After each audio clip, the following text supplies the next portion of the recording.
गोली हुई लगी है है ये आशीष, जरूर। गोली लगी है, पर बाकी डिटेल्स इसकी आनी अभी बाकी है। गोली लगने के बाद उन सबको गिरफ्तार, उन दोनों को भी गिरफ्तार कर लिया गया है और कुल मिला के 5 आरोपियों को गिरफ्तार कर लिया गया है। सीधी सी खबर यही है अभी, जी 5 आरोपी जी गिरफ्तार, जी 2 बिल्कुल को गोली लगी हुई है।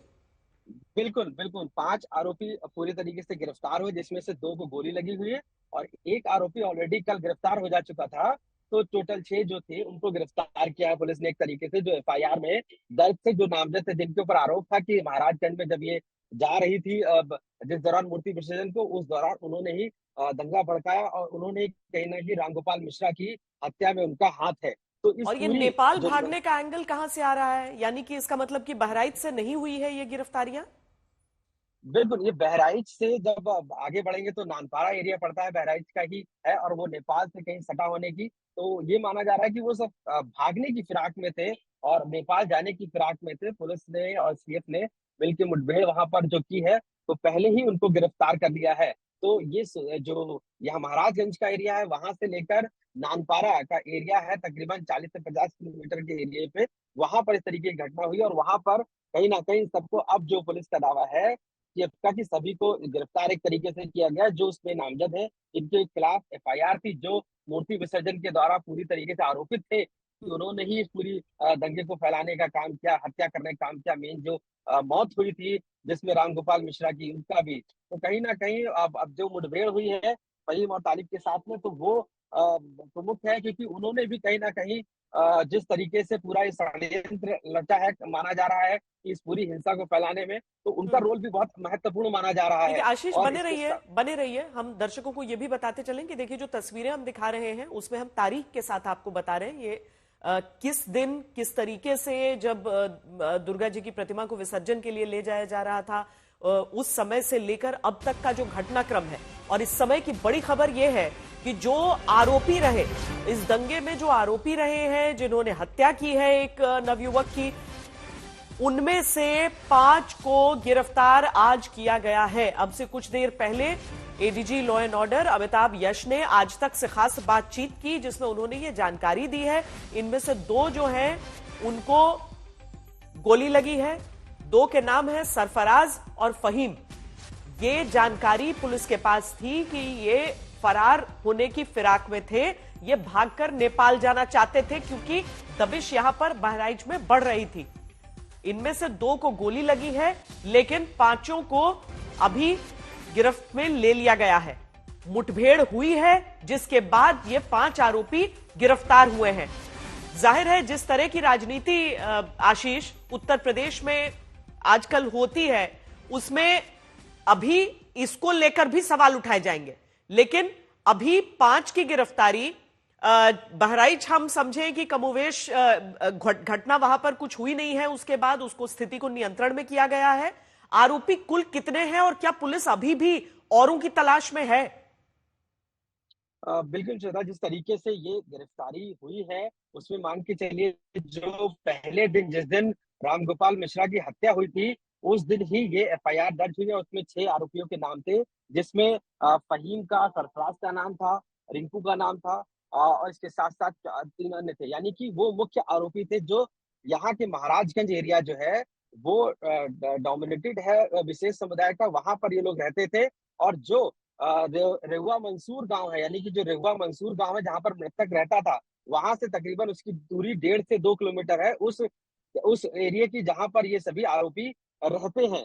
तो कहीं ना कहीं इनकी तो गिरफ्तारी हुई है, साथ साथ तकरीबन 30 अन्य ऐसे लोग हैं जो अज्ञात में, जिनको दर्ज किया गया है मुकदमा, और उनकी भी गिरफ्तारी पुलिस करने की कोशिश कर रही, क्योंकि ये हिंसा कोई मामूली हिंसा नहीं शुरू हुई थी उस दौरान, क्योंकि उसमें सैकड़ों की तादाद में लोग मौजूद थे उस दौरान, जब ये पथराव हुआ। पथराव के बाद जो आरोप लगा कि मूर्ति खंडित हुई, इस तरीके की जो भी चीजें हुई, तो कहीं ना कहीं इन सभी में ये पूरा एक षड्यंत्र माना जा रहा है कि किस तरीके से गोली चलाई गई, क्योंकि परिवार का आरोप है बर्बरता की गई, और इस कदर जो हत्या की गई थी उसमें कह सकते हैं, जो परिवार ने लगातार जो आरोप लगाए हैं कि बर्बरता पूर्वक रामगोपाल मिश्रा की जो हत्या की गई थी, वो कहीं ना कहीं घर में खींच कर की गई। तो ये एक बड़ा हिंसा का रूप ले लिया था बहराइच में पूरे, और जिसको लेकर कई नहीं नहीं, सही बात है। जिस तरीके से हत्या हुई है ऐसा, उसमें तो जिस तरह की जानकारियां उसके बारे में है, उससे तो यही है कि आपने चिन्हित करके आपने हत्या की है एक नवयुवक की। लेकिन यहां पर यह बताइए कि जिसका घर था अब्दुल हमीद, वो आरोपी जो है वो गिरफ्त में है पुलिस के? बिल्कुल श्वेता, वो आरोपी भी गिरफ्त में है, और उसके चूंकि साथ अब्दुल में हमीद 5 और? 5 और, यानी कि अब्दुल हमीद जो बताते हैं मुख्य साजिशकर्ता भी इसमें रहा है। और सरफराज और फहीम ऑलरेडी वहां पर खड़े थे, यानी कि जो एक हमारे पास तस्वीर थी उसमें भी दिखाए गए कहीं ना कहीं।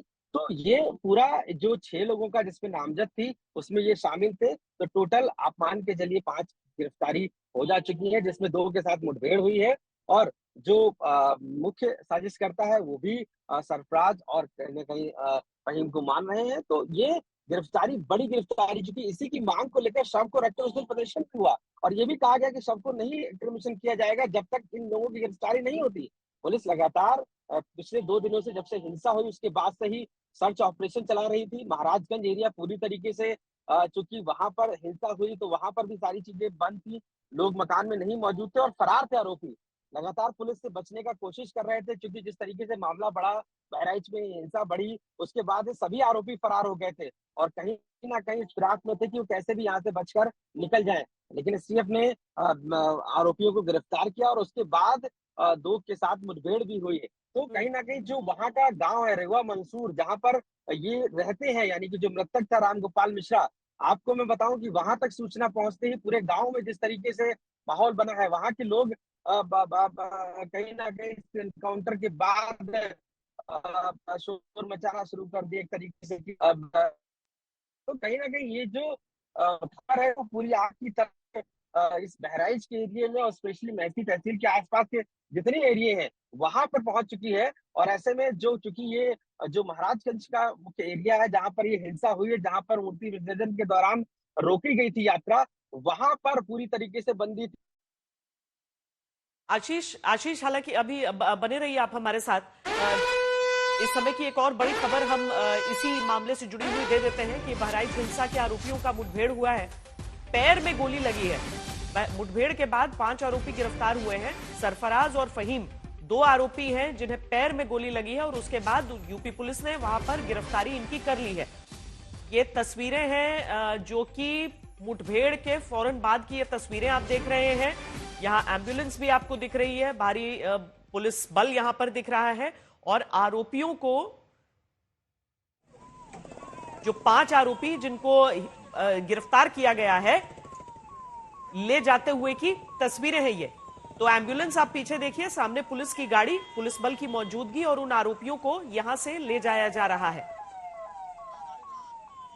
तो जो पूरी प्रक्रिया होती है उसमें यही देखिए आशीष, यही बड़ी बात तो यही है कि जब मुठभेड़ होती है तो विपक्ष की तरफ से सवाल यही उठाया गया था कि आखिर क्यों जान ले ली जाती है। अब यहाँ पर जो एक प्रोटोकॉल होता है, जो एक सामान्य तरीका है, यानी पैर में गोली लगना, पैर में गोली लगी है क्योंकि आपको आशंका थी कि जो आरोपी है वो वहां से भाग निकलने की कोशिश में है। शुरुआत में वहां पर पुलिस को, प्रशासन को बहुत सारे सवालों का सामना भी करना पड़ा है और ये वाजिब सवाल भी रहे।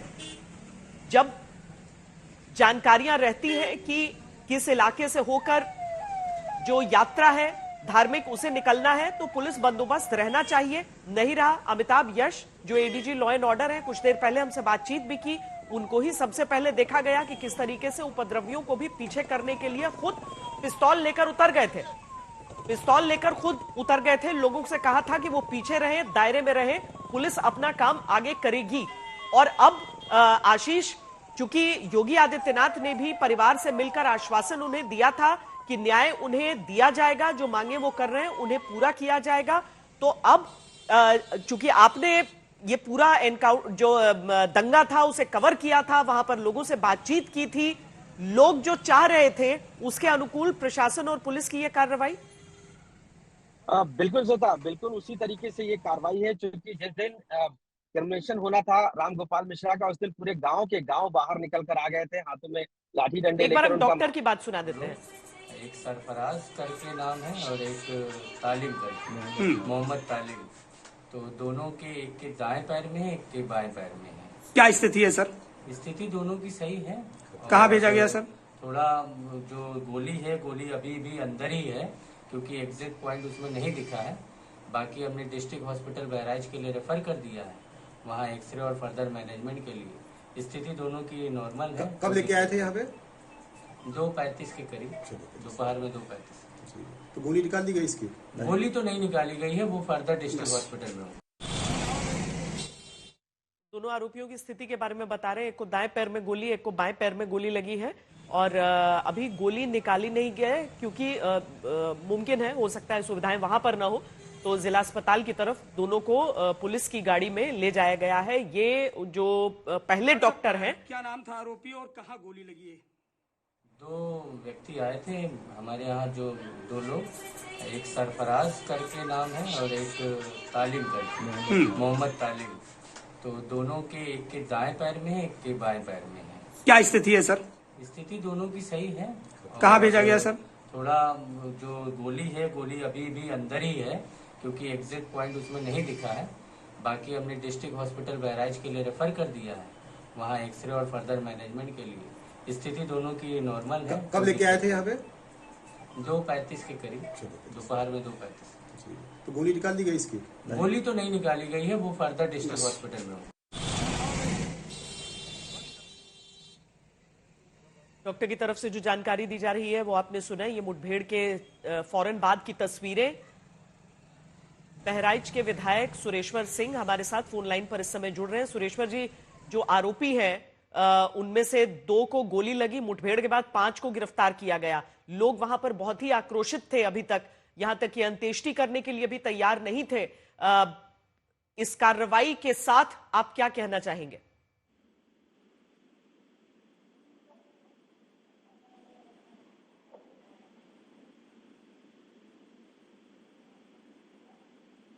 विधायक जी, आवाज आ रही है आपको?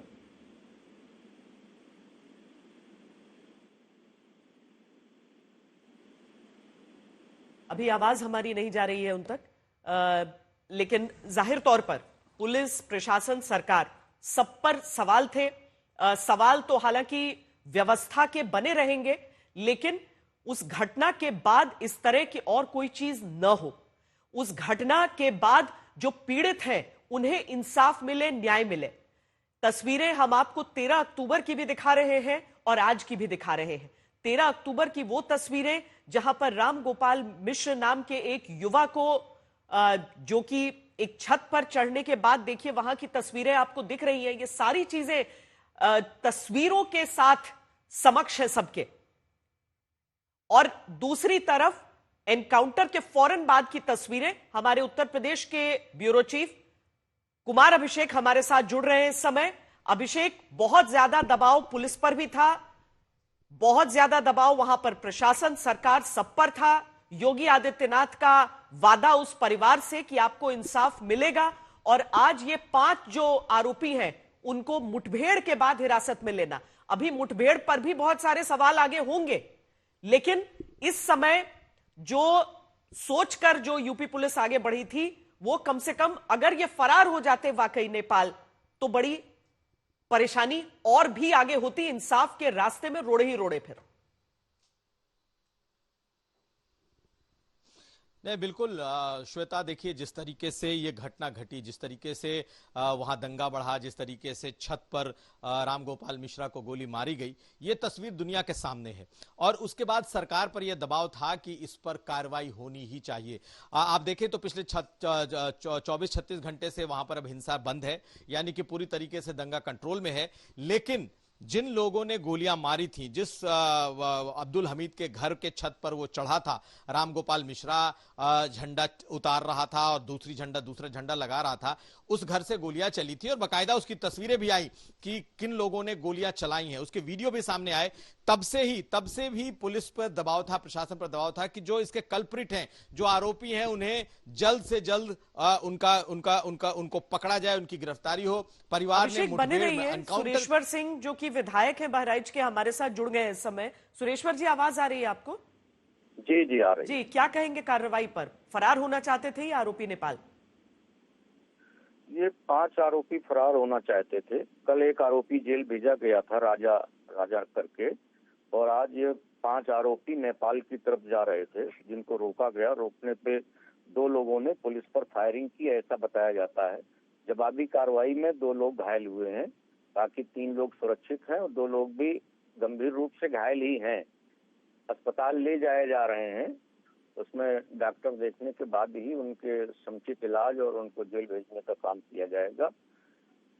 पर आपकी जानकारी के अनुसार एनकाउंटर क्या बहराइच की ही सीमा के भीतर हुआ है या फिर और आगे, चूंकि नेपाल जाने की बात? बहराइच की सीमा के अंदर ही हुआ है। ये नानपारा से एक बड़ी नहर पड़ती है, बड़ी नहर के आगे नेपाल जाने का रास्ता है, वहीं पर ये लोग जा रहे थे। हाँ। पुलिस के रोकने पर 2 लोगों ने जवाबी हमला किया, उसके जवाब मतलब में उनकी पुलिस तरफ ने से गोली चलाई है। फायर खोला गया था फायरिंग उनकी हुई। तरफ से? अच्छा। हाँ, फायर खोला गया 2 लोगों की तरफ से। उनके ऊपर जवाबी कार्रवाई में 2 लोग घायल हुए हैं। आपको लगता है लोगों को बहराइच में संपूर्ण न्याय मिलेगा? नहीं, बिल्कुल मिलेगा। और इस तरह की घटना कभी न हो, जो सांप्रदायिक सौहार्द है बना रहे बहराइच का? सांप्रदायिक सौहार्द तो बना हुआ था, यहाँ इस तरह की कभी कोई घटना नहीं हुई। ये तो अचानक से इस तरह की घटना, और वो भी हाईवे पर कोई व्यक्ति ये कह दे कि हमारे घर के सामने किसी दूसरे धर्म का गाना नहीं बजेगा, ये तो हमारे मौलिक अधिकारों का हनन है। आप अब आगे बहराइच में कभी इस तरह की कोई घटना नहीं, और समाज को भी एक साथ बैठाकर इसका पूरा निवारण होना है इस पूरे मामले में। जी, समाज के सभी वर्गों को, सभी धर्म के लोगों को बैठाल करके आपसी भाईचारा जिस तरह से चलता था उसी तरह से चलाने का पूरा प्रयास जाएगा। सुरेश्वर जी, बहुत धन्यवाद हमसे बातचीत करने के लिए। जी, धन्यवाद। बहराइच विधायक हमसे बातचीत कर रहे थे और किस तरीके से ये मुठभेड़ हुई है उसके बारे में वो जानकारी दे रहे थे। 13 अक्टूबर की तस्वीर हम आपको दिखा रहे हैं, और इस समय एक बड़ी खबर भी आपको इसी से जुड़ी हुई बता देते हैं। बहराइच मुठभेड़ के बाद लखनऊ में एक बड़ी बैठक इस समय शुरू हुई है। ये 5 आरोपी जो आज धरे गए हैं, उसके बाद यूपी पुलिस मुख्यालय में बड़ी बैठक चल रही है। बहराइच की इस घटना के बाद फौरन जो पूरा टॉप ब्रास है उत्तर प्रदेश पुलिस का, सबने कूच किया था बहराइच की तरफ, और उसके बाद से हमने देखा कि स्थिति को काबू में किया गया। एडीजी कानून भी, व्यवस्था भी इस बैठक में शामिल है। अभिषेक, जाहिर है कि ये जो बैठक चल रही है उसके एजेंडे में बहराइच में जो हुआ, क्योंकि आमतौर पर यूपी में जो पिछले कुछ सालों का आंकड़ा हम निकाल कर देख लें तो इस तरह की घटनाओं पर अंकुश लगा, और कोई भी एक ऐसी घटना को यूपी सरकार खासकर जिस तरीके से डील करने चलती है उसकी एक वानगी बहराइच के इस मामले में भी दिख रही है। नहीं, बिल्कुल श्वेता, इस तरीके से सरेआम छत पर गोली मार दिया जाना और उसके बाद जिसने गोली चलाई है उसकी तस्वीरें दिख जाना, इस तरीके से अमूमन दिखा नहीं था। पिछले 7 सालों में मुख्यमंत्री योगी आदित्यनाथ की अगर कोई यूएसपी थी तो वो यही था कि लॉ एंड ऑर्डर पूरी तरीके से कंट्रोल किया हुआ था और बहुत आयरन हैंड से उन्होंने डील किया था। लेकिन बहराइच और बहराइच जैसी कुछ घटनाएं कई जिलों में छुटपुट ये हिंसा की घटनाएं हुई हैं सांप्रदायिक, उसके बाद से सरकार ने लगता है कि इस पर बहुत टफ होने का सोच लिया है। आज इस वक्त थोड़ी देर पहले से एक बैठक इस वक्त चल रही है जिसमें DG, ADG law and order तमाम लोग मौजूद हैं। बताया ये जा रहा है कि मुख्यमंत्री तक को बता दिया गया है कि बहराइच में किस तरह की घटना हुई है, लेकिन अभी भी पूरा डिटेल मीडिया के सामने आना बाकी है। जिस तरीके से सर्वेश्वर सिंह जो कि विधायक हैं बता रहे हैं कि 2 लोगों को गोलियां लगी हैं और दोनों लोगों की स्थिति कोई बहुत सामान्य नहीं है, पैर में गोलियां लगी हैं, लेकिन अभी इस एनकाउंटर के बाद उन दोनों की हालत कैसी है इस पर अभी तक कोई डिटेल नहीं आया है। ये जरूर है कि ADG law and order Amitabh Yash ने ये कहा है आज तक से बातचीत में कि 5 को गिरफ्तार किया गया है। यानी कि जो एनकाउंटर हुई है, बसहरी नहर है जो कि बहराइच और नेपाल की सीमा पर है, उस नहर के पास ये एनकाउंटर हुआ है और जैसा कि बताया जा रहा है कि बाकायदा दोनों तरफ से एक्सचेंज ऑफ फायर हुआ है, ऐसा एडीजी लॉ एंड ऑर्डर ने भी बताया है। तो किस हाल में है ये दोनों जिन्हें गोली लगी है, इसकी जानकारी अभी आनी बाकी है। लेकिन ये कहा जा रहा है कि 2 लोगों को गोली है, 3 लोगों को गिरफ्तार किया गया है। अभी और भी डिटेल इसमें आना बाकी है। लेकिन एक बात जो आपने कही कि सरकार इस बारे में इसलिए टफ है क्योंकि इस तरीके की तस्वीरें, इस तरीके का खुलेआम गोलीबारी पिछले कई सालों से लोगों ने कम से कम दंगों को लेकर नहीं देखी थी। यह सरकार को भी एक बहुत बड़ा चैलेंज था कि जिस तरीके से छत पर जो चढ़ा लड़का था, ठीक है सांप्रदायिक मामला हो चुका था, लेकिन उसको छत पर चढ़ने पर गोली मार दी गई और वीडियो सामने है सबके कि किस तरीके से उसको गोली मारी गई उस छत पे और वो गोली मारने के बाद गिर रहा है। यहां तक कि उसके जो पोस्टमार्टम रिपोर्ट आए हैं श्वेता, वो भी बहुत अलग सी कहानी कह रहे हैं कि उसके बाद भी उसके साथ बर्बरता की गई है। तो एक चैलेंज सीधे सीधे स्टेट को दिया जाना, सरकार को दिया जाना, और निश्चित तौर पर पिछले 36 घंटे से 48 घंटे से पुलिस का एक ही मिशन था कि किसी भी तरीके से जो ये कल्प्रिट हैं, जो आरोपी हैं, उन्हें हर हाल में गिरफ्तार करना है, उन्हें पकड़ना है, और वो अभी हुआ है। यानी कि 5 लोग इसमें आज गिरफ्तार कर लिए गए और एक राजा नाम का शख्स कल गिरफ्तार हुआ था। तो कुल 6 जो मुख्य आरोपी बनाए गए थे, ये सब अब पुलिस की गिरफ्त में हैं। लेकिन जिन्हें गोली लगी है उनकी हालत कैसी है, फिलहाल इसका इंतजार हो रहा है। श्वेता। जी।